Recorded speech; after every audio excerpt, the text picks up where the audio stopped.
Yes, bonjour. Eh bien Quentin, dites-nous déjà comment ça va, ça a été une semaine difficile pour tout le monde. Les sensations sont encore là. Ouais. Pour ce qui me concerne, les sensations vont crescendo. En ce qui concerne l'équipe, on a été à la bataille un petit peu tous les jours pour prendre les échappées qui on l'espère, aller au bout.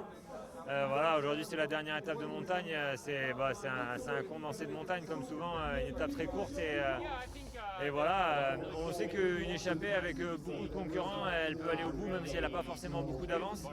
Voilà, souvent dans cette dernière étape, il y a très peu d'écart mais énormément de retournements de situation, quoi.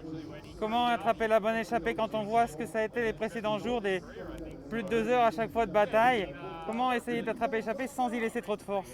C'est une bonne question et je n'ai pas forcément la réponse. Voilà, il faut être présent dans les différentes offensives, mais en ayant aussi un petit peu, comment dire, le flair pour savoir laquelle vague sera la bonne pour partir. Parfois, il y a des difficultés qui font que ça se fait un peu plus naturellement.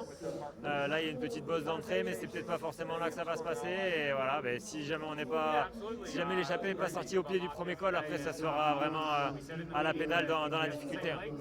Si vous êtes dans l'échappée, comment gérer Jouplane? C'est une bonne question. C'est aussi une bonne question. Jouplane, je ne le connais pas. C'est la première fois que je vais monter Jouplane.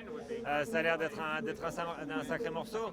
Après, à ce moment-là de l'étape, souvent avec la difficulté et la fatigue, au final, plus que gérer les autres, au final, c'est un contre-la-montre contre soi-même jusqu'au sommet et jusqu'à l'arrivée derrière.